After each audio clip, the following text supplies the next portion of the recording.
I'm from Nepal and I love listening to Today FM. My name is Stanley Goodler and I'm from Australia, but I'm part Fijian from Watraki, and I love listening to Today FM Rocks. For the best music and less talk, we tune into Today FM in Nasilai Village. Today FM rocks. My name is Inai Ali and I'm from Ba, and I love the big breakfast on Today FM. I just love it and hope you love it too. My name is Jay from La Paz. I love listening to Today FM. Today FM rocks. My name is Naushin and I'm from Sambeto, and I love Today FM. Today FM rocks. Today's hit music on Today FM.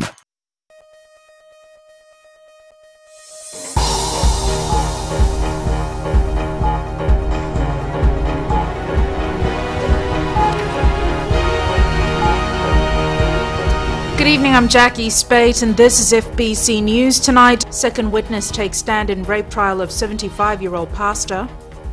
And climate change continues to displace communities.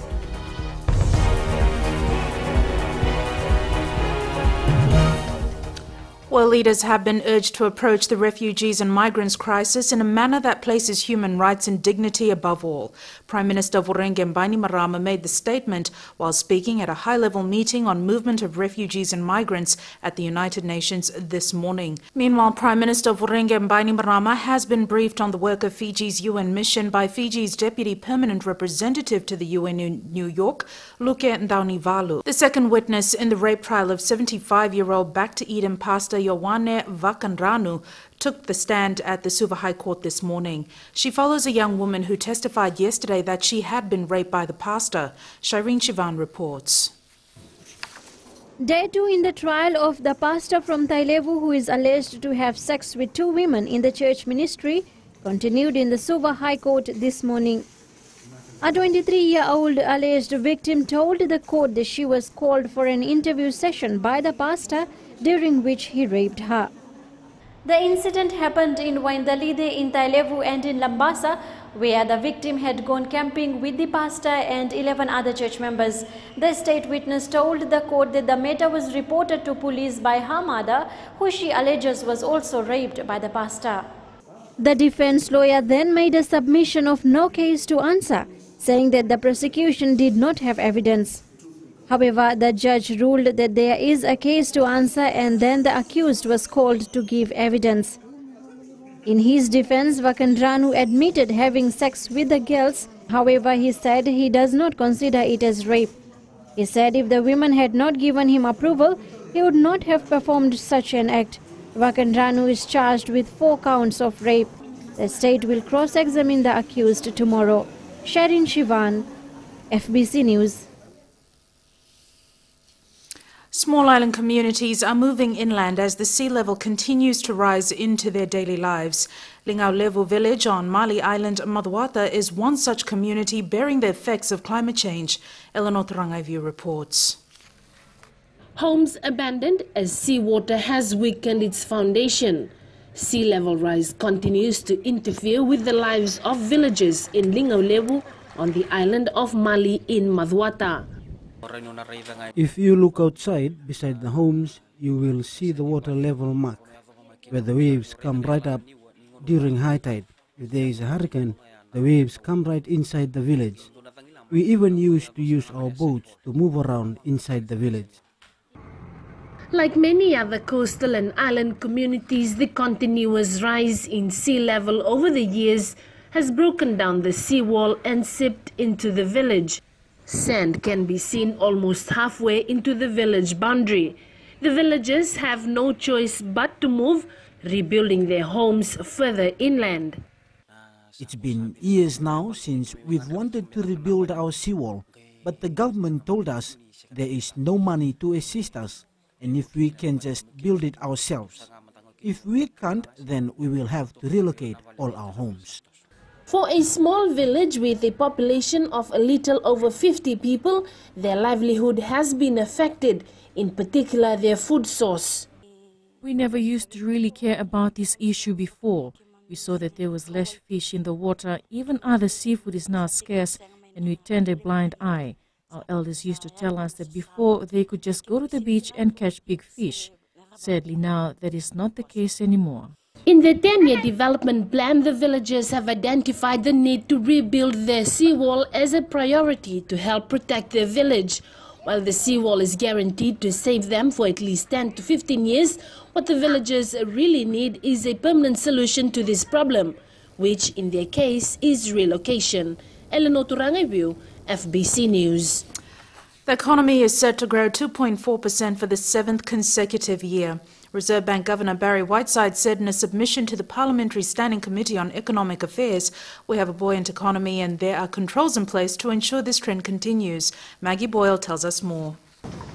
The who's who of the central bank turned out today for a submission on their last 2 annual reports, and the economic snapshot set to record another year of growth.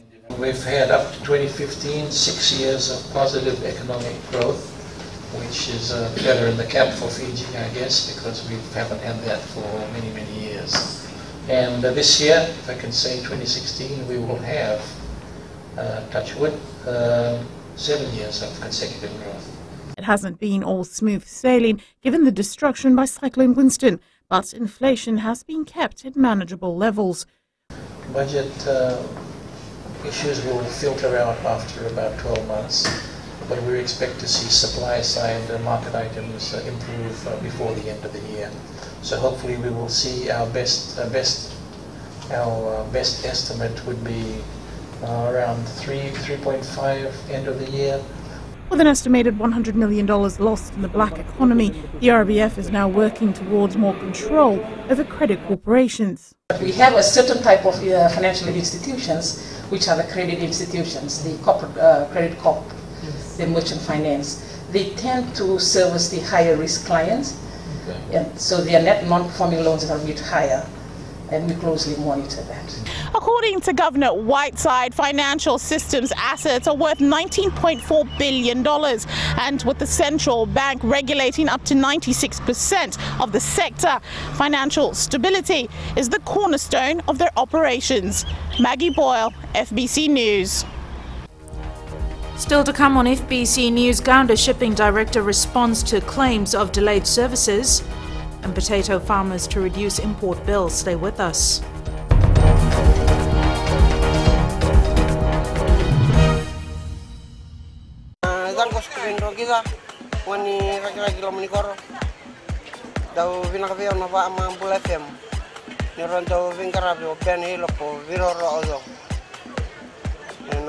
Bula FM number 2 na sir. Iyo bula bina tango epeli untuk taliten na parang Bula FM na bu. Number 2 tinangan ng Bula FM no sir. Bula FM number 2 na sir. Bula siya puni ba ulambasa na ko bila merikibi Bula FM number 2 na sir. Talita itu ngai lampas. Bula FM number 2 na sir.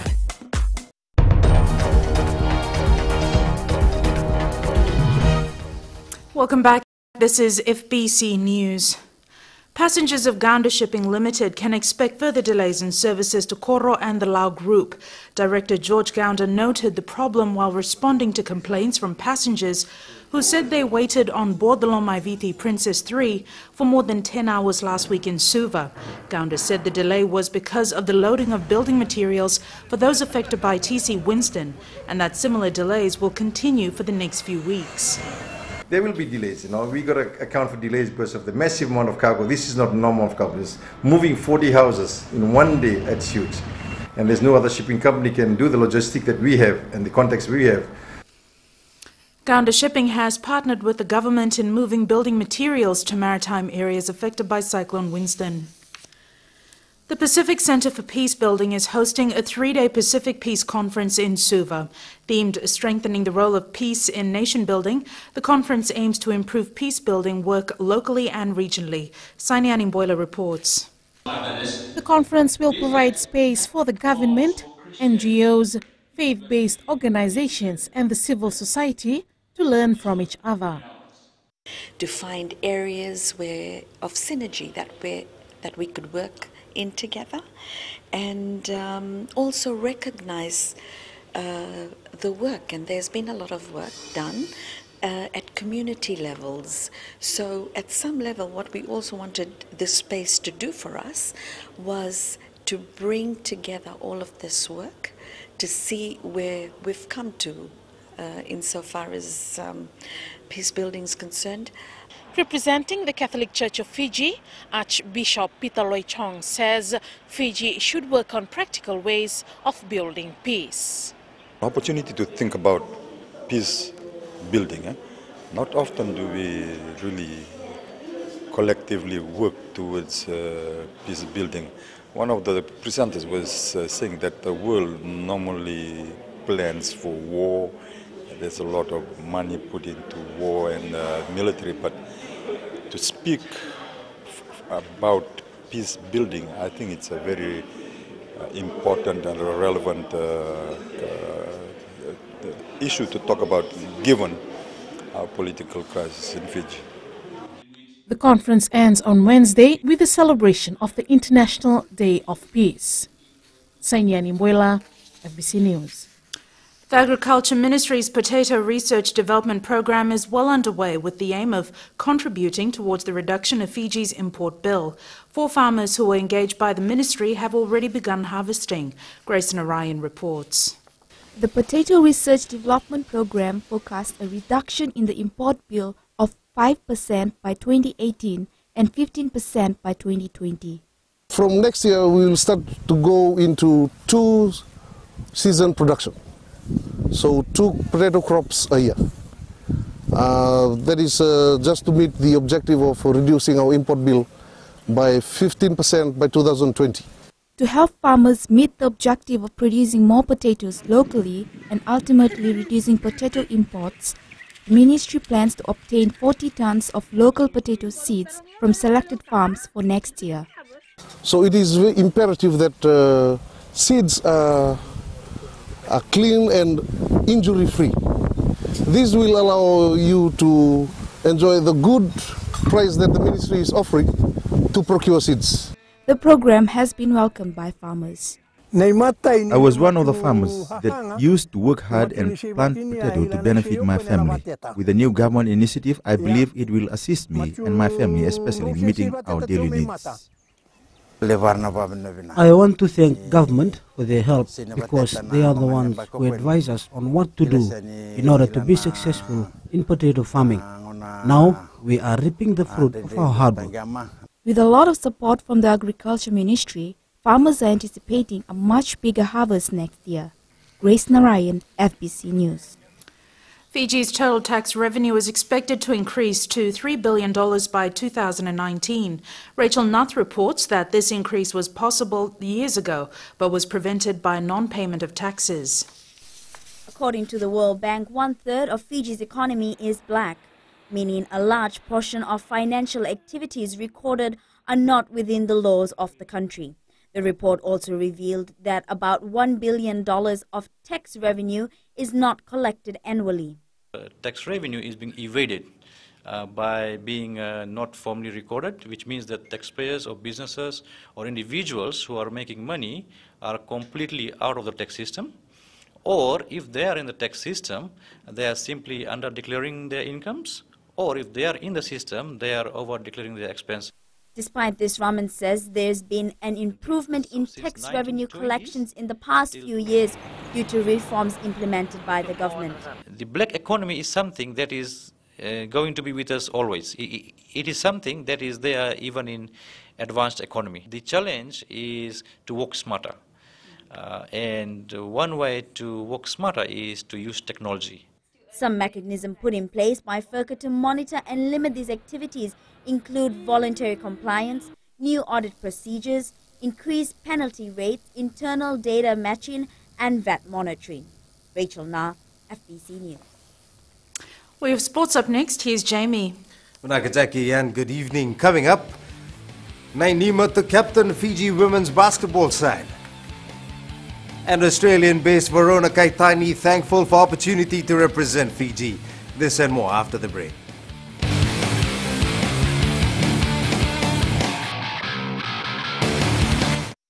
मैं जुगेन नंबिलो तालेबू से radio Fiji 2 24 घंटे मेरे साथ रहता है। हम मंगेरे ताउका के ललेश है।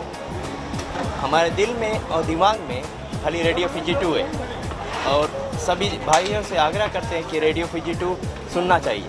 मेरा नाम अभिनेश है, मैं निंदी का रहने वाला हूँ। मैं सभी समय रेडियो FIJI 2 सुनता हूँ क्योंकि उसमें आईना प्रोग्राम रहता है। हाय, मैं उमेश नसासा नाबुआ से। मैं जब भी सुना रेडियो FIJI 2 सुना, रेडियो FIJI 2 देश की धड़कन। रेडियो FIJI 2 देश की धड़कन।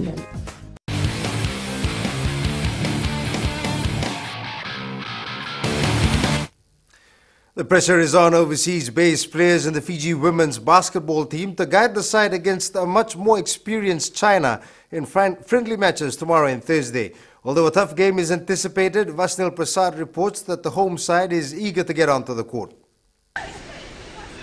Soaking up the atmosphere, US-based ballerina Nima is glad to lead the charge against China. It's such an amazing opportunity, you know, and they're such a highly ranked team, and I know that they'll give us a great run. They have so much experience at such a young age and exposure as well, and I think what it'll do to us is it'll help our local players adjust to high-level competition really fast.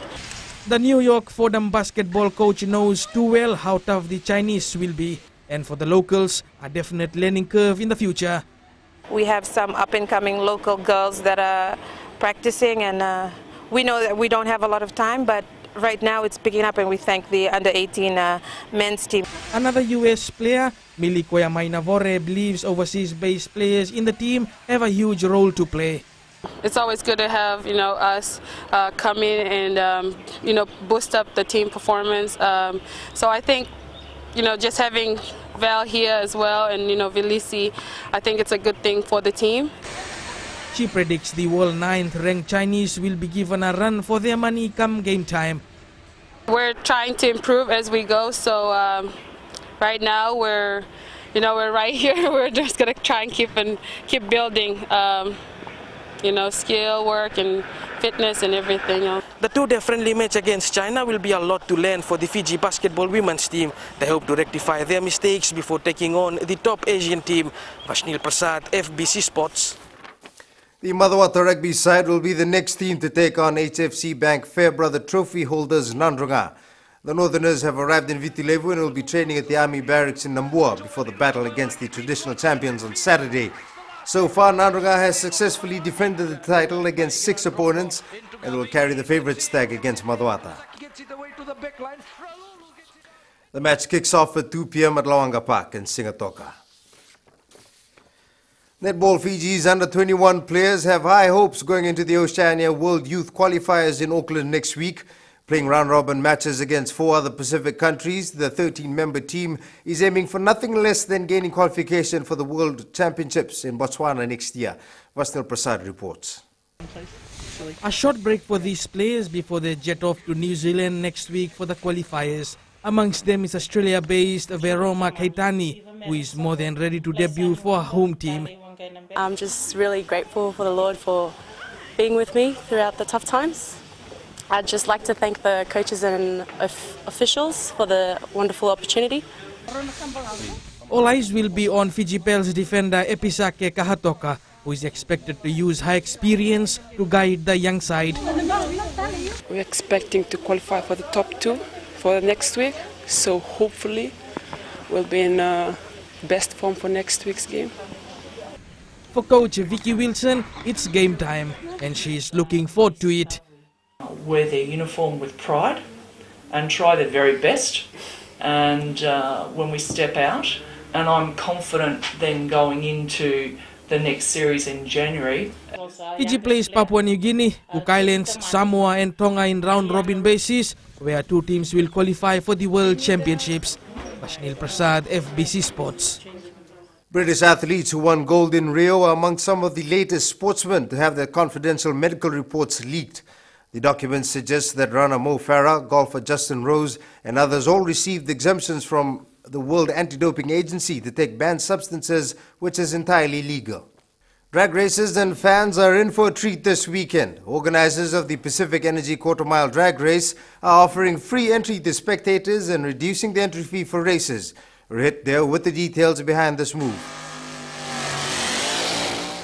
The Fiji Car Club is doing its best to attract more racers and spectators to the drags, and the best way to do that is to keep them happy. spectators don't have to pay any money. Not only that, the cars that will take part, normally we charge $50 for people to come and race. This time it's going to be $25. This only made possible through the $25,000 sponsorship we have received from Pacific Energy. Since last year, the club has been trying to encourage more women to race. We will still continue with our ladies free entry for the day. So ladies will not be paying any money when they come and race. They need to be a member of Fiji Car Club though. But at the end of the day, to promote ladies in driving in Fiji, racing in Fiji, there is no cost for them to come and race. The races begin at 10 a.m. Sunday at the Nanuku airstrip in Pacific Harbour. Rohit Deo, FBC Sports. That's it from Sports Tonight. Business is up next with Jackie.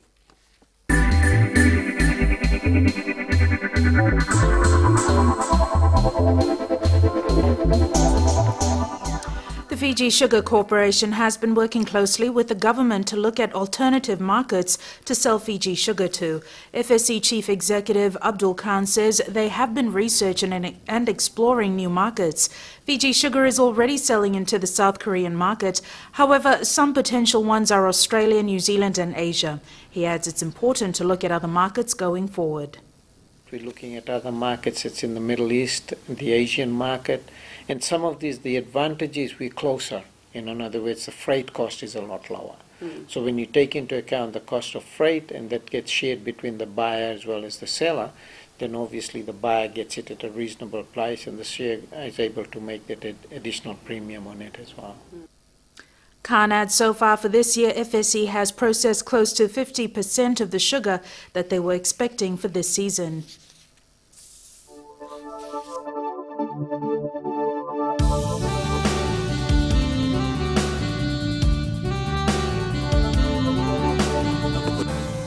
Most of the country saw sunshine and partly cloudy skies today. Temperatures were comfortable everywhere. Savu was the coolest at 27 degrees, while Mombasa was warm at 33. For tomorrow, expect more sunshine with the usual chance of showers along eastern shores and in the interior. And looking on to Thursday, more sunshine is forecast for the country. At sea, southeast winds 15 to 20 knots, moderate to rough seas.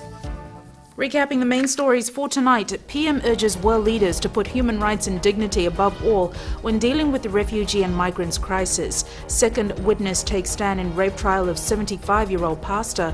And Gaunda shipping director responds to claims of unfair treatment, saying more delays in their services are expected due to the loading of building materials for maritime areas. For these stories and others, you can tune in daily to our sister radio station Gold FM. On to this week's poll question, and we are asking: should the new Denara Bridge be named the Olympic Bridge? To answer, visit our FBC website. Send us newsworthy pictures and videos on email citizenseyes@fbc.com.fj or share it with us via Facebook page FBC News. And if you're on Twitter, follow and tweet us your news tips at FBC_news or simply hashtag FBC News. You've been watching FBC News. I'm Jackie Spate. Good night.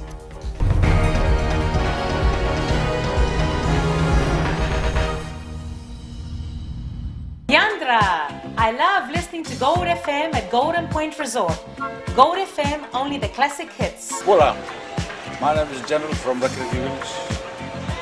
I love listening to Gold FM, only the classic. I'm Moses from Valeu. I love listening to Gold FM, only the classic hits. My name is Marida Manako. I'm from Kandavu. I like listening to Gold FM, only the classic hits. My name is Tilipa from Tavor Town. I love listening to Gold FM, only the classic hits. Gold FM, only the classic hits.